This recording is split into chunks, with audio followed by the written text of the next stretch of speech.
आपका ज्ञान एकेडमी के इस लेक्चर नंबर 6 में आपका बहुत-बहुत स्वागत है, जो कि बायोलॉजी का लेक्चर है। आज जो हम टॉपिक कवर करने वाले हैं, उस टॉपिक का नाम है kingdom animalia and kingdom plantae. Basically आज हम जो स्टडी करेंगे वो किंगडम प्लांट और किंगडम एनिमल्स के बारे में स्टडी करेंगे, क्योंकि ये इनिशियल लेक्चर है प्लस वन का। तो यहाँ पे किंगडम प्लांट और किंगडम एनिमल के बेसिक्स को ही समझाया जाएगा, और जो इसकी डिटेल स्टडी है उसको हम कवर करेंगे इससे नेक्स्ट वाले सब्सिक्वेंट लेक्चर में। जब किंगडम एनिमल और किंगडम प्लांट्स को हम अच्छे से स्टडी कर रहे होंगे, तब हम उसके डिटेल्ड मॉर्फोलॉजिकल और फिजियोलॉजिकल फीचर्स को स्टडी करेंगे। बट यहाँ पे हम जो कवर करने वाली है वो है किंगडम प्लांटिया और किंगडम एनिमलिया के बेसिक फीचर्स। ये जो लेक्चर है ये चैप्टर 1 बोलो बायोलॉजिकल क्लासिफिकेशन का, क्लास प्लस वन का किंगडम प्लांटिया और एनिमलिया, तो लेक्चर 6 है। इससे पहले इसी चैप्टर के 1 to 5 लेक्चर्स ऑलरेडी चैनल पे अवेलेबल है। मैं सजेस्ट करूंगा कि अगर आपको ये टॉपिक को अच्छे से कवर करना है, तो पहले आप लेक्चर नंबर 1 to 5 को स्टडी करें। उसके बाद अगर आप लेक्चर 6 को स्टडी करेंगे तो आपको अच्छी से चीजें समझ में आएंगी। लेट्स अब हम स्टार्ट करते हैं kingdom animalia and kingdom plantae topic. अगर हम किंगडम प्लांटिया की बात करूं तो इसको हम बोलेंगे प्लांट किंगडम। बेसिकली इसको हम क्या बोलेंगे? प्लांट किंगडम भी बोलेंगे। जैसा कि हमें पता है, हम आसपास अपने इर्द गिर्द अगर हम देखते हैं तो हमें बहुत सारे तरह के प्लांट्स देखने को मिलते हैं, है ना। और जो प्लांट्स हैं वो किससे मिलके बने होते हैं? जैसे कि हमें पता है एवरी लिविंग ऑर्गेनिज्म सेल से मिलके बनी होती है, तो प्लांट्स भी किससे मिलके बने होते हैं? सेल से मिलके बने होते हैं। और जो प्लांट्स में किस तरह के सेल मिलते हैं? प्लांट्स में आपको यूकैरियोटिक सेल्स मिलेंगे। यूकैरियोटिक सेल का मतलब वो वाले सेल्स हैं जिसमें न्यूक्लियस प्रेजेंट होता है। आपको ध्यान रखना है, यूकैरियोटिक सेल्स हमें प्लांट में देखने को मिलेंगे। बेसिकली दो तरह के सेल्स होते हैं, एक यूकैरियोटिक सेल होते हैं और एक प्रोकैरियोटिक सेल होते हैं। जो यूकैरियोटिक सेल्स होते हैं वो मेजोरिटी ऑफ लिविंग ऑर्गेनिज्म में देखने को मिलते हैं, और प्रोकैरियोटिक सेल्स हैं वो ओनली हमें कहाँ पे देखने को मिलते हैं? वो ओनली हमें बैक्टीरिया में देखने को मिलते हैं। और अगर बैक्टीरिया को छोड़ दें और जितने भी लिविंग ऑर्गेनिजम्स हैं उन सब में हमें क्या देखने को मिलेगा? उन सब में हमें यूकैरियोटिक सेल देखने को मिलेंगे। यहाँ पे मैं कंक्लूड करता हूं, बैक्टीरिया में प्रोकैरियोटिक सेल्स हैं। बैक्टीरिया को छोड़ के जितने भी एनिमल्स और जितने भी लिविंग ऑर्गेनिजम्स है उसमें कौन से सेल हैं? उसमें यूकैरियोटिक सेल हैं। इसी वजह से प्लांट्स में भी हमें कौन से सेल देखने को मिलते हैं? प्लांट्स में भी हमें यूकैरियोटिक सेल्स देखने को मिलते हैं। ये आपको ध्यान में रखना है। और हमें कॉमनली पता है क्लोरोफिल एक पिगमेंट होता है, क्लोरोफिल, जो हमें प्लांट्स में मिलता है। जैसे कि हमें क्लास 10th और प्रीवियस क्लासेस में भी स्टडी किया था, प्लांट्स में मेजोरिटी ऑफ टाइम प्लांट्स में हमें क्या देखने को मिलता है? Chlorophyll. That's why plants are eukaryotic chlorophyll containing organism। And यहाँ पे एक चीज और इंपॉर्टेंट है, इसमें ना सेल वॉल भी होती है। जो सेल वॉल किसकी बनी होती है? सेलुलोज की, सेलुलिक सेल वॉल। ओके, ये आपको ध्यान में रखना है। प्लांट्स हैं जो यूकैरियोटिक सेल्स हैं, और यूकैरियोटिक सेल कंटेनिंग ऑर्गेनिजम्स हैं। इनमें क्लोरोफिल होता है, इनमें सेल वॉल भी होती है, और सेल वॉल किसकी बनी होती है? सेलुलोज की। ओके, ये आपको ध्यान में रखना है।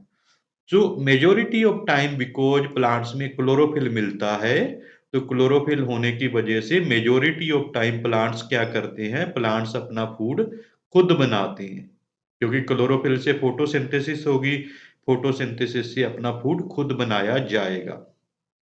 बट हमें कुछ प्लांट ऐसे मिलते हैं जो पार्शियल हेट्रोट्रॉप्स भी होते हैं, पार्शियल हेट्रोट्रॉप्स।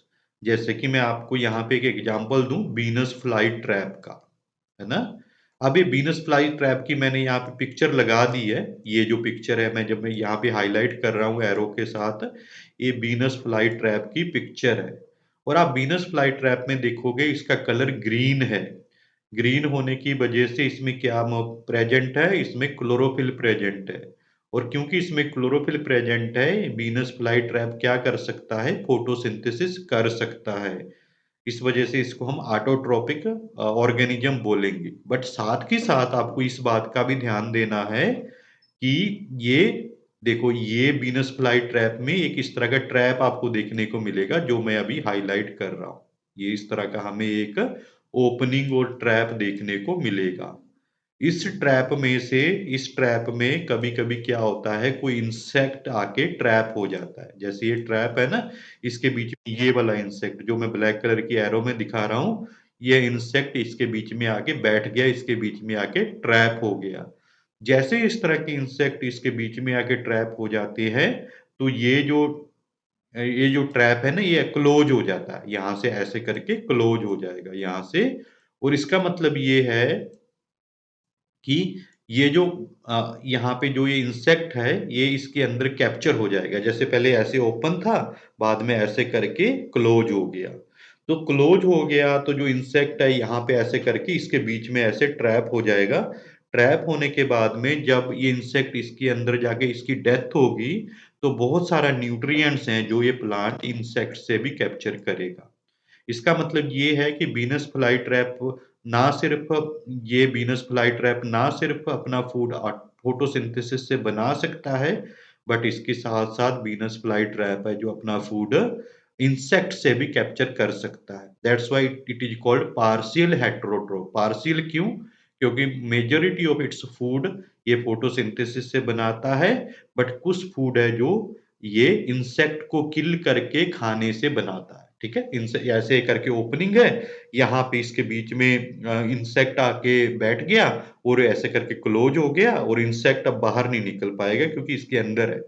तो अब ये क्या है, किलिंग होगी। किलिंग के बाद में न्यूट्रिएंट्स है जो इंसेक्ट से भी लेके अपने आप को वो करेगा। ठीक है, अपने जो फूड नीड है उसको कंप्लीट करेगा partially, because majority of time photosynthesis तो करता ही है, बट साथ के साथ ये आपको ध्यान रखना है। ये प्लांट है, इसको आपको ध्यान रखना। और कभी कभी क्या होती है, पैरासाइटिक भी होती है। ओके, पैरासाइटिक का मतलब क्या है कि देखिए ये है ना, ये आपको बड़ा सारा पेड़ देखने को मिल रहा है, बड़ा सारा पेड़ है, ये बहुत बड़ा पेड़ है। इस पेड़ के बीच में ना ये बेल सी लगी हुई है, ये येलो कलर की ना, जो येलो येलो कलर की बेल है। जो येलो कलर की बेल है ना, येलो कलर का जो ये बेल सी है, ये भी क्या है, ये भी एक प्लांट है जो कि किसके साथ में अटैच्ड है, ये बड़े सारे दरख्त के, बड़े सारे ट्री के साथ में अटैच्ड है। और ये अपना फूड किया कहाँ से ले रहा है, अपना फूड ट्री से ले रहा है। तो इसका मतलब है कि ये जो बेल है येलो येलो कलर की, ये वाली बेल, ये आप फूड के लिए किस पे डिपेंड है, ट्री पे डिपेंड है। ट्री पे ये पैरासाइट की तरह है। इसका मतलब ये है जो कोस्कोटा है, ये पैरासाइट है ऑन ट्री। इसको हम अपनी लैंग्वेज में अमरबेल या कुछ इस तरह का भी बोलते हैं, जो ये बड़े ट्री के साथ अटैच होती है और बड़े बड़े ट्री का जो फूड है उसको धीरे धीरे करके अपने यूज में खुद कंज्यूम करती रहती है। तो अल्टीमेटली जो बड़ा ट्री है वो फूड के लिए उसको कम फूड मिलता है, और उसमें डेथ होने की और उसमें सूख जाने की भी टेंडेंसी रहती है। इसका मतलब ये है, मेजोरिटी ऑफ टाइम जो ट्री है वो ऑटोट्रॉपिक होते हैं, फोटोसिंथेसिस से अपना फूड बनाते हैं। बट कभी कभी आपको देखने को मिलेगा ये पैरासाइट और पार्शियली हेटेरोट्रोप भी आपको देखने को मिलेंगे, ये आपको ध्यान में रखना। उसके बाद अगर क्लासिफिकेशन की बात करें ना एनिमल किंगडम की, तो एनिमल किंगडम को हम 5 क्लासेस में डिवाइड कर सकते हैं बेसिकली। पहली क्लास है थैलिडोफाइटा। थैलिडोफाइटा को हम अलगी भी बोलते हैं। अलगी का मतलब है diverse group of photosynthetic organism. जैसा कि हमें पता है जो अलगी रहता है ना, अलगी का जो कलर रहता है वो ग्रीन ग्रीन कलर की रहती है, जैसा कि मैंने इस फिगर में भी दिखाया, ये ग्रीन कलर में रहती है। ग्रीन कलर की होने की वजह से ये फोटोसिंथेसिस कर सकती है क्योंकि इसमें क्लोरोफिल होता है। और ये जो है इसका साइज है ना, ये माइक्रोस्कोपिक भी हो सकती है, बहुत स्मॉल साइज की भी हो सकती है, यूनिसेलुलर भी हो सकती है, और मल्टी सेलुलर भी हो सकती है। इसका मतलब है जो अलगी है ना, अलगी या तो यूनिसेलुलर होगी या फिर मल्टी सेलुलर होगी। तो ये आपको ध्यान में रखना है।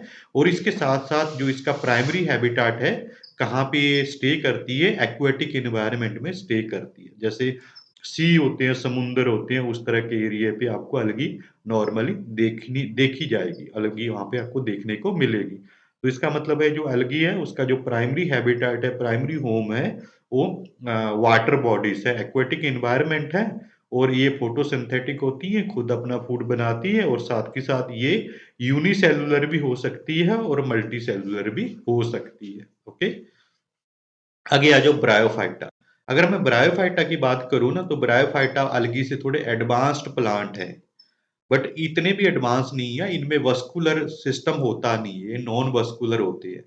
वस्कुलर सिस्टम प्लांट्स में कौन सा होता है? Xylem and phloem. जो xylem and phloem type vascular system जो हायर प्लांट्स में आपको देखने को मिलेगा ना, वो ब्रायोफाइटा में हमें देखने को नहीं मिलेगा। इसका मतलब है ब्रायोफाइटा अलगी से तो एडवांस है, अलगी से तो थोड़े बड़े हैं, अलगी से तो थोड़े एडवांस हैं, बट इतने भी एडवांस नहीं है। इनमें वस्कुलर सिस्टम नहीं होता है, आपको ध्यान रखना है। वस्कुलर सिस्टम इसमें ब्रायोफाइटा में नहीं होता है। तो जो ये प्लांट्स है ना, नॉन फ्लावरिंग होते हैं, इसमें फ्लावर नहीं ग्रो करते हैं, नॉन फ्लावरिंग प्लांट्स होते हैं, और ये सीडलेस भी होते हैं। इनमें तीन खासियतें हैं। पहला, इसमें सीड ग्रो नहीं करते हैं, ये सीडलेस होते हैं। दूसरा, ये नॉन फ्लावरिंग है, इसमें फ्लावर भी नहीं होते हैं। और तीसरा, ये नॉन वस्कुलर है, इसमें वस्कुलर सिस्टम भी नहीं होता है, जैसे कि याइलम एंड फ्लोएम बेस्ड सिस्टम नहीं होता है। और इसके साथ साथ ये लाइन ना बड़ी इंपॉर्टेंट है, amphibians of the plant kingdom. Amphibian का मतलब होता है वो ऑर्गेनिज्म, वो एनिमल्स और वो लिविंग ऑर्गेनिज्म जो प्लांट्स और एनिमल्स, ओ सॉरी, जो वाटर और लैंड में एक दोनों जगह पे रह सकती है। जैसे फ्रॉग है ना, फ्रॉग, फ्रॉग वाटर में भी रह सकता है और ग्राउंड में भी रह सकता है। तो इसका मतलब है उस तरह के एनिमल्स जो ग्राउंड और एनिमल दोनों में ग्राउंड और वाटर दोनों में रह सकते हैं, उनको एम्फीबियंस बोलते हैं। सो ब्रायोफाइटा भी एम्फीबियंस की कैटेगरी में इसको रखा गया है स्पेशली, क्योंकि इसका रीजन ही है कि जो सेक्सुअल साइकिल है ना, इसका लाइफ साइकिल दो तरह का होता है, एक एसेक्सुअल लाइफ साइकिल और एक सेक्सुअल लाइफ साइकिल। जो इसका सेक्सुअल लाइफ साइकिल है ना, sexual part of the life cycle है, उसके लिए वाटर की जरूरत है, वो वाटर के बिना कंप्लीट नहीं हो सकता। इसका मतलब है फॉर कंप्लीट लाइफ साइकिल इसको कहीं ना कहीं पे वाटर की जरूरत रहती है। इस वजह से इसको हम क्या बोलेंगे? Amphibians of the plant kingdom. MCQ के लिए इंपॉर्टेंट है, इस चीज को आप बड़े ध्यान से नोट डाउन करें, amphibians of the plant kingdom. और आगे आगे अपने पास तीसरी कैटेगरी है ट्रिडोफाइटा। ओके, ट्रिडोफाइटा क्या है? Are the plants with vascular system. ये जो ट्रिडोफाइटा है, ये ब्रायोफाइटा से थोड़े एडवांस हो गए, क्योंकि इसमें क्या आ गया? इसमें वस्कुलर सिस्टम आ गया। ओके, ये आपको ध्यान में रखना है। ट्रिडोफाइटा में वस्कुलर सिस्टम हमें देखने को मिलता है, जो ब्रायोफाइटा में नहीं था, है ना। और इसके साथ साथ ये इनका जो रिप्रोडक्शन है वो किसकी फॉर्म में होता है? स्पोर्स की फॉर्म में होता है, रिप्रोड्यूस बाय स्पोर। ओके, ध्यान रखना। सो ये आपको ब्रायोफाइटा है, मैं यहाँ पे फिगर भी यहाँ पे हाईलाइट कर देता हूँ। और जो ये है, ये ट्रिडोफाइट्स है। ट्रिडोफाइट थोड़े इस तरह से देखने को मिलती है, छोटे ये जो हरे हरे पत्तों वाले प्लांट्स जो हमें देखने को मिल रहे हैं ना, वो ट्रिडोफाइट्स है। उसके बाद अगर नेक्स्ट बात करूं, तो नेक्स्ट है जिम्नोस्पर्म्स। जिम्नोस्पर्म्स हैं, ये थोड़े उससे भी एडवांस प्लांट हैं। इसमें सीड भी हमें देखने को मिलता है, बट जो सीड है वो ओवेरी के अंदर इनक्लोज नहीं होता है। ध्यान रखना, they produce seeds, but seeds are not enclosed within the ovary और फ्रूट। ओके, यहाँ पे फ्रूट और ओवेरी जैसा सिस्टम हमें देखने को नहीं मिलता है। Gymnosperms produce seeds, but they are not, these seeds are not included or not enclosed in ovary or fruit. Okay, ध्यान रखना। उसके बाद आ गया अपने पास एंजियोस्पर्म।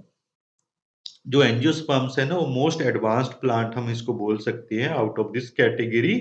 और इसमें वस्कुलर सिस्टम भी आपको देखने को मिलेगा, xylem and phloem type system भी आपको देखने को मिलेगा, स्टेम, रूट्स एंड लीव्स भी देखने को मिलेंगी, और साथ के साथ फ्लावर्स भी देखने को मिलेगा। जैसा कि हमने देखा था जिम्नोस्पर्म्स में फ्रूट फ्रूट और ओवेरी जैसा कोई कंसेप्ट नहीं था, बट यहाँ पे आपको सीड देखने को मिलेगा और फ्लावर्स आपको देखने को मिलेंगे।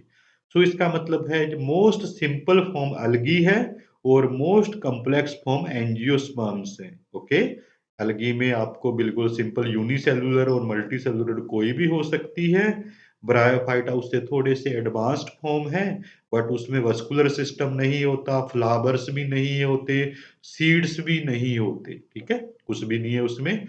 ट्रिडोफाइटा में आपको स्पोर जैसा देखने को मिलेगा, बट ट्रिडोफाइटा जो है ब्रायोफाइटा से थोड़े एडवांस्ड हैं, क्योंकि वहां पे हमें क्या देखने को मिल रहा था, क्या देखने को मिल रहा है ट्रिडोफाइटा में, वस्कुलर सिस्टम, जो कि हमें ब्रायोफाइटा में नहीं देखने को मिला। ओके, और जिम्नोस्पर्म्स की बात करें, जिम्नोस्पर्म में आपको वस्कुलर सिस्टम, वो सारी चीजें तो साथ साथ है ही, इसमें सीड भी मिलती है, यहाँ पे सीड भी प्रोड्यूस होते हैं, और हमें क्या नहीं देखने को मिलता, ओवेरी, फ्रूट जैसे ऑर्गन्स नहीं देखने को मिलते यहाँ पे। और एंजियोस्पर्म्स तो मोस्ट एडवांस्ड हैं, उसमें वस्कुलर सिस्टम भी होता है, स्टेम, रूट और लीव्स भी होती हैं, और फ्लावर्स भी वहां पे आपको देखने को मिलेंगे। सो यहाँ पे मैंने एक फिगर में एग्जांपल लगा दी है जिम्नोस्पर्म्स की। सिमिलरली एंजियोस्पर्म में देखोगे ना आप, एंजियोस्पर्म में फ्लावर भी आपको देखने को मिल रहा है, ये एंजियोस्पर्म्स में है। ओके, सो अगर आपको किसी भी प्लांट में फ्लावर देखने को मिला तो आप क्लियरली बोल सकते हो भी ये एंजियोस्पर्म है, सिंपल। ओके, तो बाकी इसके बारे में डिटेल में हम सब्सिक्वेंट लेक्चर्स में स्टडी करेंगे, जब इसके बारे में हमें डिटेल में पढ़ाई करनी होगी, क्योंकि इस चैप्टर का स्कोप क्या है, इसमें सिर्फ आपको क्लासिफिकेशन के बेसिक बेसिक को समझाना है। ठीक है, तो चलो नेक्स्ट स्लाइड पे चलते हैं। अगर हम किंगडम प्लांटिया की बात करें तो इसका जो लाइफ साइकिल है ना, लाइफ साइकिल दो तरह से एक्ट करता है। ओके, एक तो स्पोरोफाइटिक साइकिल बोलते हैं, ओके, 2N साइकिल, और दूसरा है गैमेटोफाइट साइकिल बोलती है। Okay, so plants life cycle has two phase. पहला है diploid saprophytic, oh sorry sporophytic, diploid sporophytic. Diploid का मतलब 2N, ओके, बिकॉज यहाँ पे two multiplied by number of chromosomes है डिप्लॉयड। और दूसरा है haploid gametophyte. Haploid gametophytic cycle में कितने कर्मोसोम्स होते हैं, ओनली वन नंबर।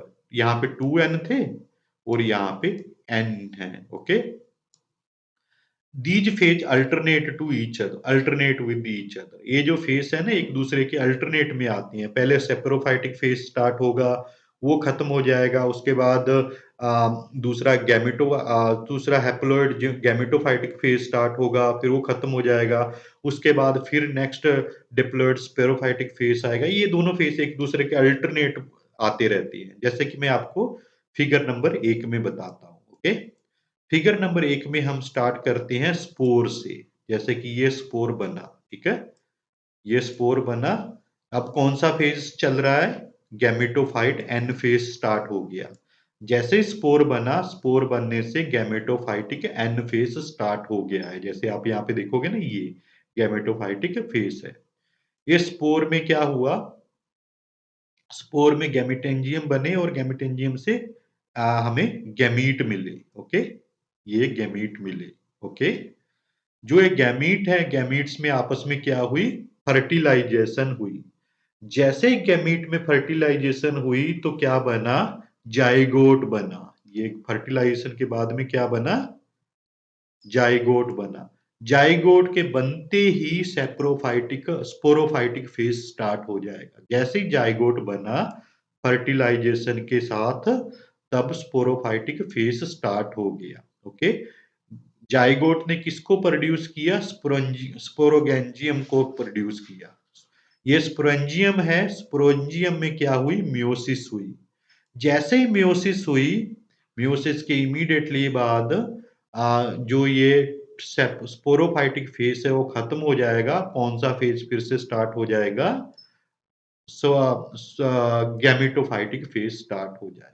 ठीक है, तो आपको ध्यान रखना है, फर्टिलाइजेशन के बाद स्पोरोफाइटिक फेज स्टार्ट होता है, और मियोसिस के बाद गैमेटोफाइटिक फेज स्टार्ट होता है। ये दो फेज एक दूसरे के अल्टरनेट चलते रहते हैं। फर्टिलाइजेशन हुई, स्पोरोफाइटिक फेज स्टार्ट हुआ, और उसके बाद जैसे ही मियोसिस हुई और जो दूसरा गैमेटोफाइटिक फेज स्टार्ट हुआ, ये दोनों फेज एक दूसरे के साथ ऐसे साइकिल में चलते रहते हैं अल्टरनेट। ओके, पहले वो स्टार्ट होगा, वो खत्म होने के बाद दूसरा स्टार्ट होगा, तो ऐसे चलते रहेंगे। तो उस चीज को हम क्या बोलेंगे, alternation of generation, alteration of generation, okay, क्योंकि दोनों फेस हैं जो अल्टरनेट चलते रहते हैं, ओके, अल्टरनेशन ऑफ जनरेशन उसको बोलती है। सो मैं एक बार फिर से रिपीट कर देता हूँ। स्पोर्स बने, जो स्पोर्स हैं, स्पोर ने किसको प्रोड्यूस किया, गैमेटोजेनियम को प्रोड्यूस किया, इन्होंने आगे गैमीट्स प्रोड्यूस किए। जैसे ये गैमीट प्रोड्यूस हुए, गैमीट में फर्टिलाइजेशन हुई, फर्टिलाइजेशन के बाद हमें क्या देखने को मिला, जाइगोट। जैसे ही जाइगोट बन गया, कौन सा फेज स्टार्ट हो गया, स्पोरोफाइटिक फेज स्टार्ट हो गया, ओके। सो स्पोरोफाइटिक जाइगोट ने आगे किसको प्रोड्यूस किया, स्पोरेंजियम। और स्पोरेंजियम में आगे क्या हुआ, स्पोरेंजियम में आगे म्योसिस हुआ, ओके। म्योसिस के बाद जैसे ही स्पोर बने, कौन सा फेज स्टार्ट हो गया, गैमेटोफाइटिक फेज स्टार्ट हो गया। ये दोनों फेज एक दूसरे के अल्टरनेट चल रहे हैं, ठीक है। तो इसको बोलते हैं alternation of the generation, okay. So इस फिगर में भी सेम ही चीज बताई है। जैसे गैमेटोफाइट्स, जो मेल गैमेटोफाइट इन पोलन, ये जो फीमेल गैमेटोफाइट इन ओवेरी, ये दोनों होते हैं। जैसी ये गैमेटोफाइट में फ्यूजन हुई, यहाँ पे फर्टिलाइजेशन हुई, फर्टिलाइजेशन के बाद में क्या बनेंगे, स्पोर, जो भी स्पोर वगैरह रहेंगे वो बनेंगे, ऐसे करके, ओ सॉरी, जाइगोट बनेगा। सो जाइगोट में आगे क्या बनेगा, स्पोरेंजियम बनेगा। ये स्पोरेंजियम में आगे म्योसिस होके स्पोर्स बनेंगे। ये फेस एक दूसरे के अल्टरनेट चलते जाएंगे। सो ये जो है अल्टरनेशन ऑफ जनरेशन है, इंपॉर्टेंट है एमसीक्यू में। What is alternation of generation, आपको ध्यान रखना है, ओके। इसमें स्पोरोफाइटिक जो फेज होता है वो 2n होता है, और गैमेटोफाइटिक फेज है वो n होता है। ये भी आपको ध्यान रखना है, ओके। उसके बाद अगर हम नेक्स्ट बात करें किंगडम एनिमलिया की, सो किंगडम एनिमलिया जैसे कि हमें नॉर्मली पता है, जो एनिमल किंगडम है, इसके थोड़े थोड़े हॉलमार्क्स और थोड़े थोड़े इसके इंपॉर्टेंट फीचर्स होते हैं। सबसे पहली बात ये है, ये मल्टी सेलुलर होते हैं। सबसे पहले आपको ध्यान में रखनी है, इनका सबसे इंपॉर्टेंट फीचर क्या है, ये मल्टी सेलुलर होते हैं, ये मोर देन वन सेल से मिलके बने होते हैं। ये ज्यादातर ही हेट्रोट्रोपिक होती है, maximum of the time 99.999% majority of time हमें हेट्रोट्रोपिक ही देखने को मिलेंगी। इनमें फोटोसिंथेसिस की प्रोबेबिलिटी बहुत कम है। जैसे मैंने यहाँ पे डिफरेंट डिफरेंट एनिमल्स रखे, जैसे लायन है, लायन आपको पता है फोटोसिंथेसिस नहीं करता है। सिमिलरली कैट और सम अदर टर्टल, ये सभी के सभी एनिमल, इनमें फोटोसिंथेसिस होती नहीं है। ये अपना फूड कहाँ से ऑब्टेन करते हैं, या तो ये एनिमल्स को कंज्यूम करेंगे, जैसे वेजिटेरियन लोग हैं जो एनिमल से फूड को कंज्यूम करते हैं, एनिमल से फूड को कैप्चर करते हैं, या फिर वो दूसरे एनिमल को किल करके उससे अपनी फूड की नीड को कंप्लीट करेंगे। सो ये सारी चीजें हेट्रोट्रोपिक एनिमल्स की हैं, हेट्रोट्रोपिक की हैं। और इनमें सेल वॉल भी नहीं होती है। जैसे कि मैं पिछली स्लाइड में आपको बता रहा था, जो एनिमल किंगडम्स हैं, इसमें किंगडम एनिमल्स में क्या है, सेलुलोज की सेल वॉल बनी होती है, ओके।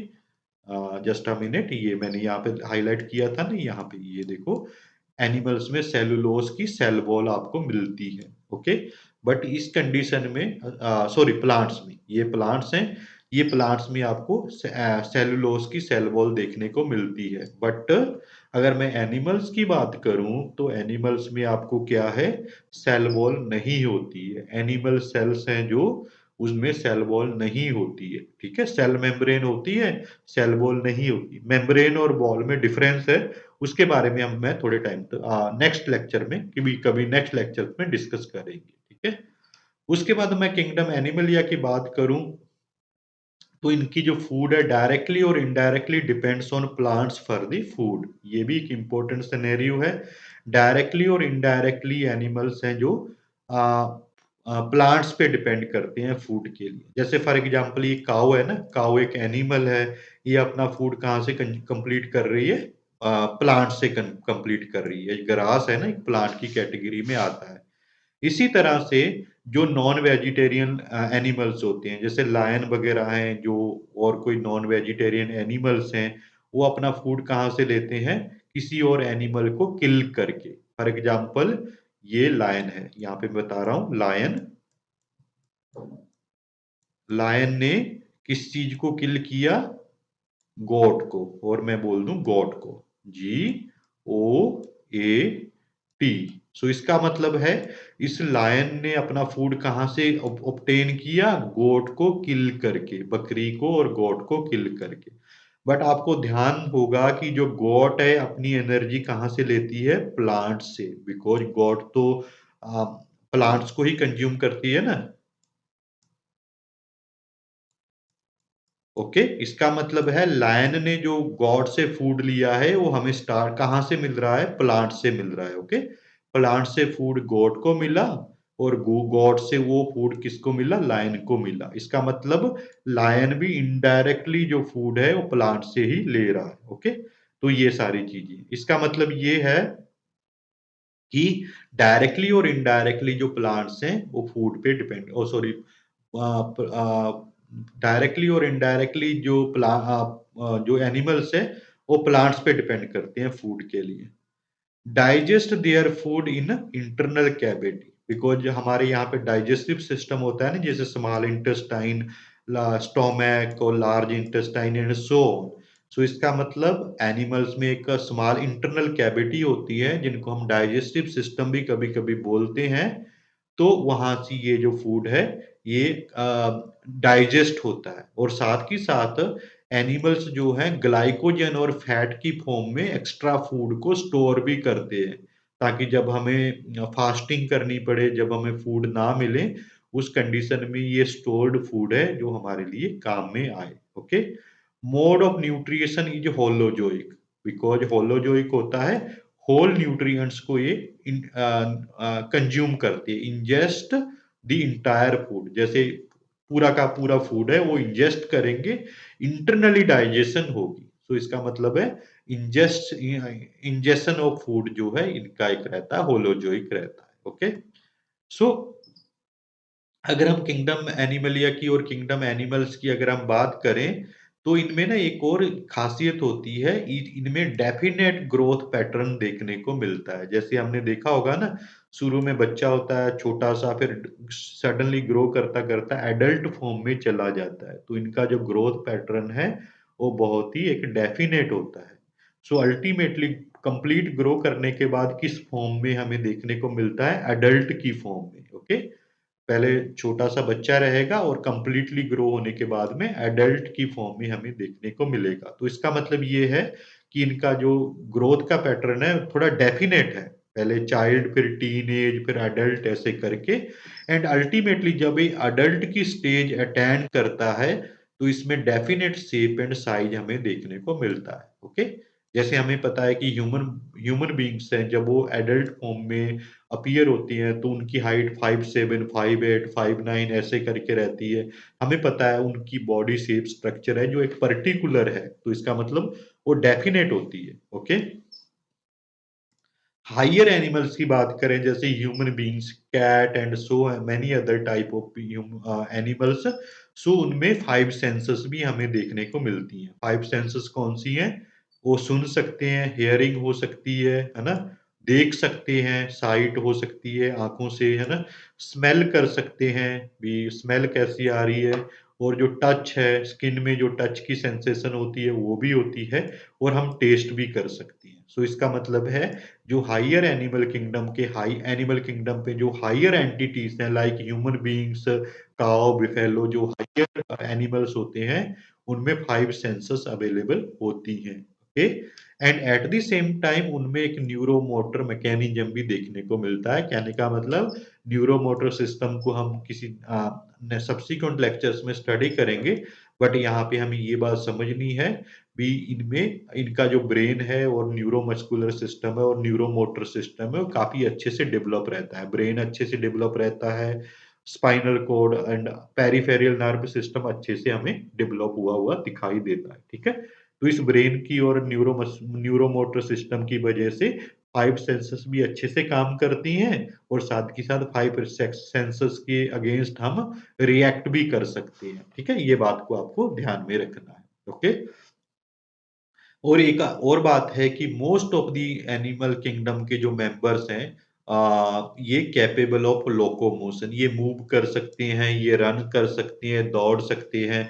जैसे ये हॉर्स है, आपको दिख रहे हैं ना, ये हॉर्स, ये अभी इसे रनिंग स्टेट में है, ये रन कर रहे हैं। तो सिमिलरली इनमें लोकोमोशन और मूवमेंट की प्रोबेबिलिटी और प्रॉपर्टी होती है, ओके। एंड अगर मैं इसकी रिप्रोडक्शन की बात करूं तो ये सेक्सुअल रिप्रोडक्शन सिस्टम इनका एक रिप्रोडक्शन सिस्टम है। और आपको पता है सेक्सुअल रिप्रोडक्शन सिस्टम में टू टाइप्स ऑफ जेंडर और टू टाइप्स ऑफ सेक्स का यूज होता है, male and female, okay. So male and female and ultimately अब मेल एंड फीमेल गैमीट्स के मिलने से और मेल एंड फीमेल गैमीट्स के उससे एम्ब्रियोलॉजिकल डेवलपमेंट आगे रहती है। सो ये सेक्सुअल रिप्रोडक्शन इनका एक हॉलमार्क और आप बोल दो कि इनका एक हॉलमार्क और इनका एक की पॉइंट है। ठीक है। सो एनिमल किंगडम में ये सेक्सुअल रिप्रोडक्शन आपको जनरली देखने को नहीं मिलेगा, सेक्सुअल रिप्रोडक्शन सिस्टम ही उसमें यूज में आता है। सो ये इसके साथ ही हमारा जो एनिमल एंड प्लांट किंगडम है ये टॉपिक कंप्लीट होता है। तो होपिंग कि आपको ये आज का टॉपिक थोड़ा समझ में आया हो, क्योंकि ये एक ब्रीफ टॉपिक था। क्योंकि अल्टीमेटली जब हम एनिमल किंगडम और प्लांट किंगडम को काफी अच्छे से स्टडी करेंगे तो उसमें ये सारी चीजों को डिटेल में फिर से स्टडी करेंगे। बट यहाँ पे क्योंकि आज जो ये चैप्टर है एनसीईआरटी प्लस वन का, इसमें हमें क्लासिफिकेशन को अच्छे से समझना है, तो उस एंगल से हमें इसको ब्रीफली स्टडी किया है, ओके। तो होपिंग कि ये लेक्चर आपको समझ में आया हो, अच्छा लगा हो, जिसमें काफ़ी चीज़ें हाइलाइट की हैं मैंने। सो इफ इन केस आपको अच्छा लगा हो तो आप अपने फ्रेंड्स, फैमिली मेंबर्स के साथ इसको शेयर करें और नीट की प्रिपरेशन के लिए ये जो चैनल है इसको सब्सक्राइब करें एंड ताकि आपको टाइम टू टाइम हमारी जो वीडियोज़ हैं उनकी नोटिफ़िकेशन आपको मिलती रहे।